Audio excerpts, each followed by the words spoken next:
Today on Investigate TV Plus, turning traffic stops into cash cows. We're gonna deal with this. What's your name? They were looking for easy targets. From armored vehicles to K9 units, we reveal where the money goes when you get pulled over. Something's not right.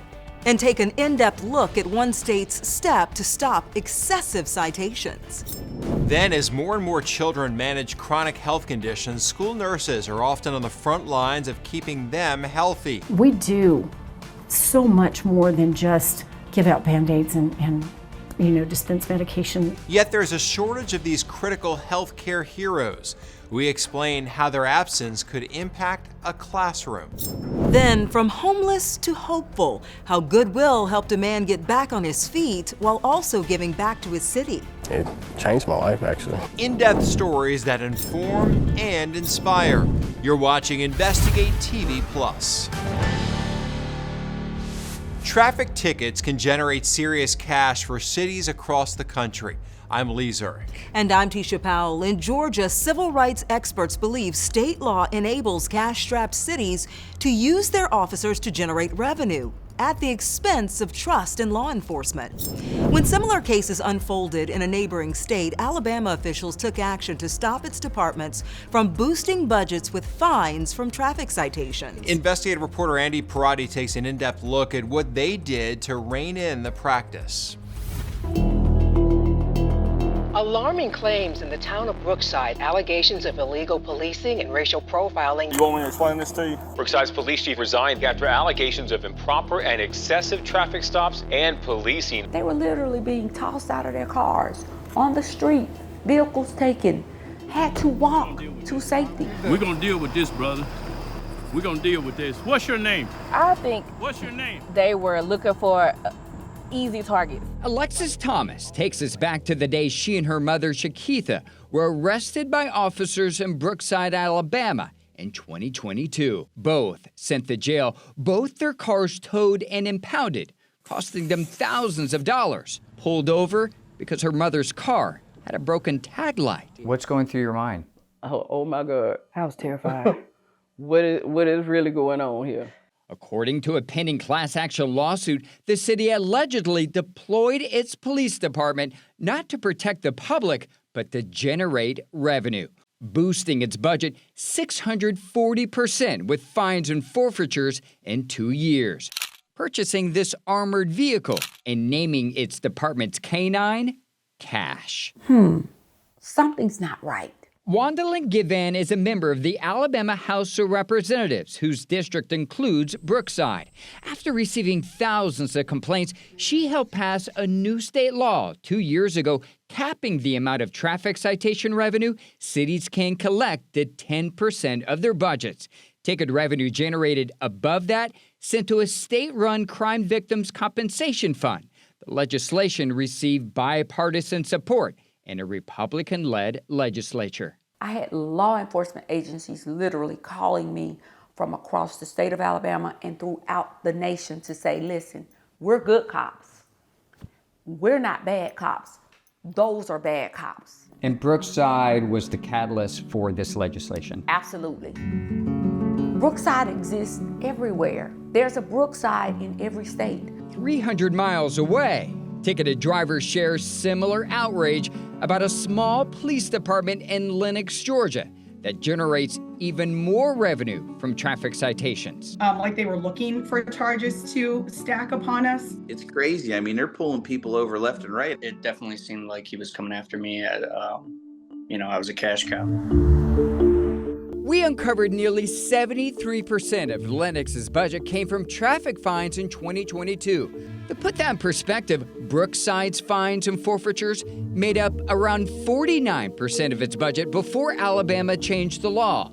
While state law enforcement can revoke speed detection permits if it can prove cities are writing excessive speeding tickets for profit, Georgia does not cap the amount of revenue municipalities can collect from traffic citations. To put it shortly, Georgia's state laws incentivize municipalities to use their police departments and their code enforcers to police for profit and for taxation by citation. Jabasitu Ashvili is an attorney with the Institute for Justice. According to this report produced by the civil rights organization, Georgia ranks as the worst state in the country with laws that enable or encourage taxation through citation, largely because municipalities operate their own traffic courts. So this is wholly counterproductive to the notion of police protecting and serving, and instead turns police into revenue collectors for themselves and for the town. We uncovered Lenox is among 17 cities in the state that rely on 25% or more of their budgets from traffic citation revenue, the majority in South Georgia, including Warwick, Morven, and Poland. The tax base for rural Georgia is declining. Attorney Tommy Coleman represents some of those South Georgia cities. Cities and counties in Georgia and other places ought to be able to master of their own destiny. They ought to be able to control their own revenue. And when you look at the numbers, do you think that this impacts trust in law enforcement? Well, I'm sure it does for the people who've gotten the ticket. They are supposed to protect us, serve and protect us. Back in Brookside, Alabama, a judge dropped all of the charges against Jakeitha and her daughter, but the damage was already done. It made me really, really not like the police. I'm just gonna be honest. I'm nervous all the time. I was finna say, every time I go anywhere, I'm nervous. I don't want, if a police get behind me, I instantly have to record. A department accused of taking advantage of its authority, impacting trust in law enforcement, something Alabama lawmakers addressed to prevent from happening again, while its neighboring state has yet to take action. We reached out to attorneys representing the city of Brookside, but did not hear back. At least one Georgia lawmaker tells me he wants to find a legislative solution in response to our investigation. In Atlanta, I'm Andy Parati. A closer look at that report from the Institute for Justice shows West Virginia, Rhode Island, South Carolina, and Montana all follow Georgia as the worst states in the country with laws that enable or encourage taxation through citation. Another way Georgia cities are generating money, school zone speed detection cameras. They issue more than 1,200 tickets a day in the state. And while law enforcement officials say the cameras are designed to protect children and save lives, we've uncovered money may be the real motive. We can see year by year the amount of money that we're generating, so that tells me that it doesn't work. Is this taxation through citation? Absolutely. That's the mayor of South Fulton, where drivers have paid $14 million in camera fines, more than any other city in the state of Georgia. The mayor says he plans to use some of the camera citation revenue to install speed bumps, which he believes work better. The difference between speed bumps and traffic cameras is that one costs money and one makes money. But are the cameras making Georgia roads safer? According to NHTSA, pedestrian fatalities in Georgia have steadily increased since 2018 when the cameras were installed, although it's not broken down by community or school zone.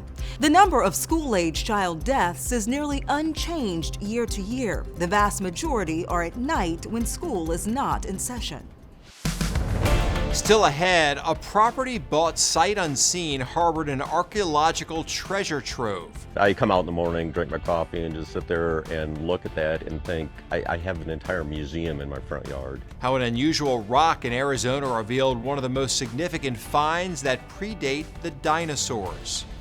But first, the sharp eye of a school nurse helps to save a student's life. If she wouldn't have been here, it wouldn't have been caught, and I could have lost my little girl. We uncover the vital role nurses play in schools and the obstacles that have some leaving the profession.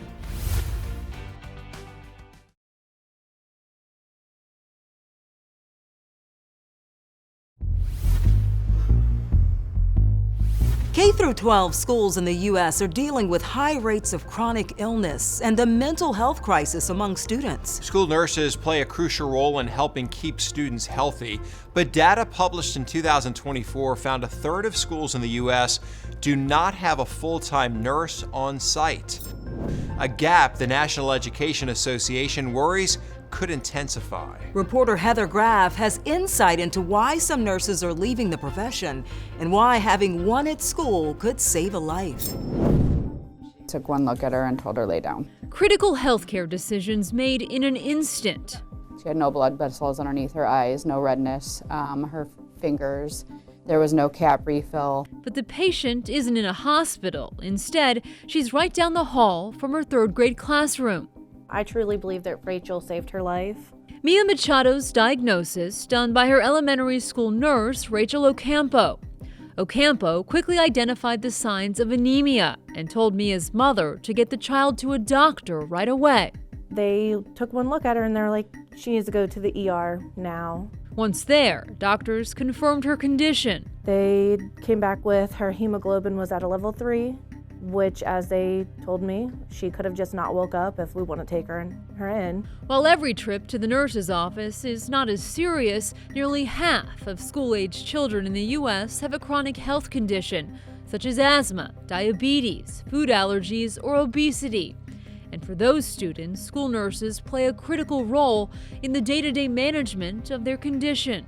We do so much more than just give out Band-Aids and dispense medication. Finette Parks has been a school nurse in Texas for 15 years.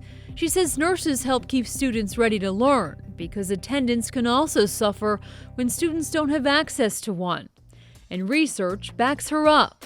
A study from the Journal of School Nursing found a student was sent home 18% of the time when evaluated by an unlicensed school employee, while only 5% went home after being seen by a school nurse. We need to dispel that myth that we don't really do real nursing. Yeah, we do. There is a lot that goes on that people just don't realize. Park says the stereotype that her job isn't challenging needs to change. And according to the National Association of School Nurses, many have left the profession due to misconception of the role, burnout, and low pay. A school nurse can make up to $20,000 less per year than a registered nurse in a hospital setting. And since the COVID-19 pandemic was declared, school nurses in all 50 states and D.C. reported feeling bullied, threatened, or harassed. It was stressful, it was scary. But despite the challenges, Park says she's dedicated to her job, knowing how it can affect students. Our school campuses are kind of like a mini ER. We never know what's going to be coming in our doors. It could be as simple as a nosebleed. It could be something like that to where it's a lot more serious. Like in Mia Machado's case. But her mother is thankful her daughter's elementary school had a nurse on site. Really wish every school had a real nurse, because if she wouldn't have been here, it wouldn't have been caught, and I could have lost my little girl. The CDC recommends schools have one full-time nurse for every 750 students, but that's not always met, as not every state requires schools to employ a nurse. Tennessee used to have one of the worst nurse-to-student ratios in the country, one for every 3,000 students. But in May of 2024, the governor signed a law that would put more nurses in schools and drop the ratio to the CDC's recommendation. Burnout isn't just impacting school nurses, there's also concern for healthcare facilities. Registered nurses are leaving the profession faster than they can be replaced. And if the trend continues, the repercussions for our hospitals and doctors' offices could be devastating. Hospital beds will have to close because we will not have enough nurses to care for all the patients. To retain skilled workers, some hospitals are prioritizing the emotional and physical well-being of their staff. Trying to make sure your nurses feel seen and feel heard and feel cared for. And in order to recruit and graduate more nurses, universities in Louisiana and South Carolina are creating new programs and constructing state-of-the-art training centers. To see how the different approaches are rejuvenating the workforce, head to InvestigateTV.com and search nurse burnout. Up next, unearthing evidence of prehistoric life. We'll show you what paleontologists call the largest set of fossilized tracks ever discovered in North America.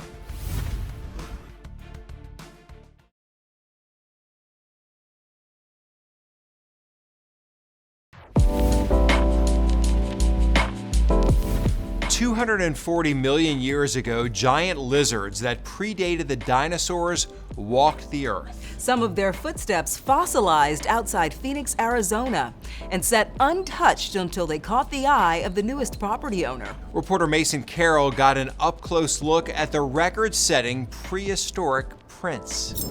I come out in the morning, drink my coffee, and just sit there and look at that and think, I have an entire museum in my front yard. James Lang bought his property without even visiting it in person after retiring from a law career in Chicago. Once you start looking at it, you can see all kinds of things. He was hoping for a peaceful retirement, but one day on a walk, he noticed something sticking out of the wash with footprints. It had a front and a rear on it. So I'm picking this up, looking to think, this is amazing. So I'm hauling this rock up. We had walked a quarter mile and realized that there had to be more down there, you know. It started a 5-year journey of retrieving slabs of rocks with preserved Chirotherium tracks. Well, these aren't actually dinosaurs. These are pre-dinosaurs. They're archosaurs. They're big reptiles, but it's called Chirotherium because it looks like a hand. So Chiro means hand. Therium means monster or beast.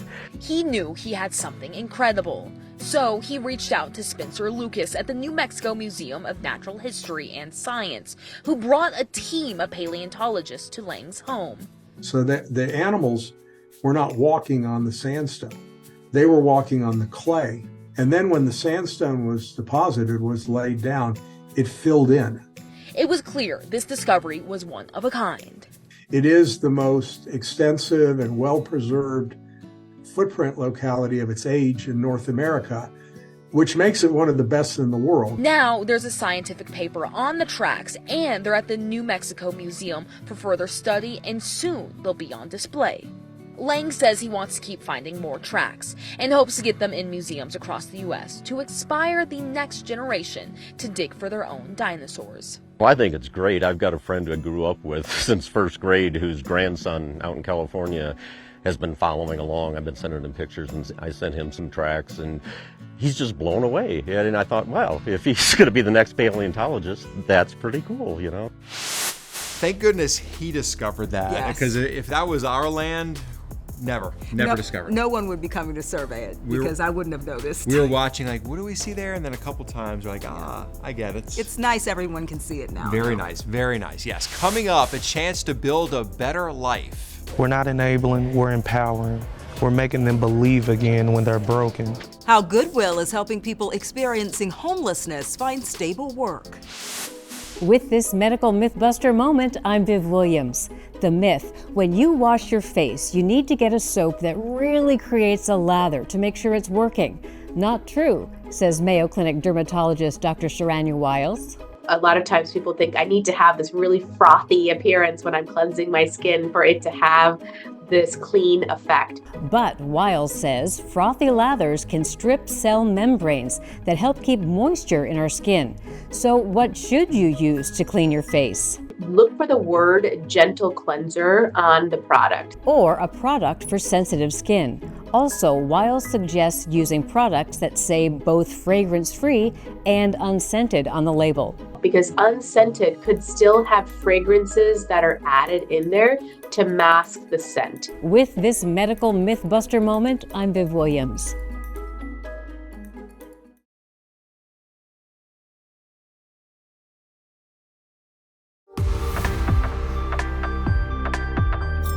In 2023, homelessness in the U.S. hit a record high, but there's a Goodwill program that's inspiring people to get back on their feet and find another way. Yes, reporter War Jollis introduces us to a man from Louisville, Kentucky, who went from living on the streets to a steady job. Goodwill Assistant Manager Tevin Clark has his hands in just about everything. Count the money, count the safe, get everything ready. Then I price goods to come in, get the truck ready, shipping and receiving. It's safe to say Tevin runs this place. You'll likely see him if you visit the East Broadway Goodwill, but if you had stopped by just 6 months ago, it's likely you would have seen Tevin on the outside. I I was homeless and I was up and down these streets every day. In 2023, Tevin relapsed. His addiction cost him his job, his family, and his home.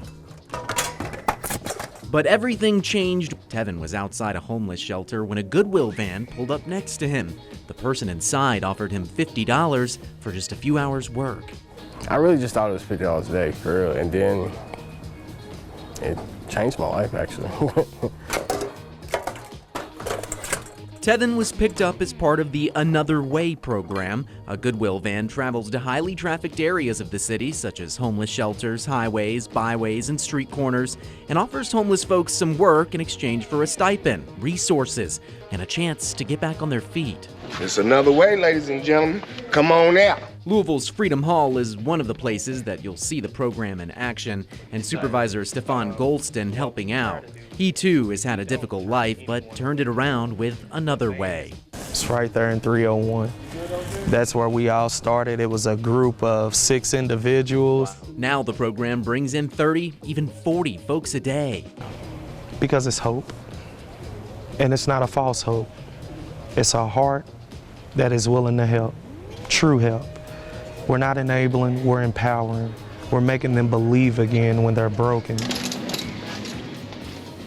Tevin worked his way up through the program to get his assistant manager title, and in a full circle moment, he's now helping recruit for the program. He is our success story, and he is an awesome individual. $50 may not sound like much these days, but for Tevin and the others who have passed through this program, it's just enough to find another way. Once I was hopeless, helpless, you know what I'm saying? Now I'm none of that. I'm back. Well, that's it for us on Investigate TV Plus. I'm Tisha Powell. And I'm Lee Zurich. Thanks for watching.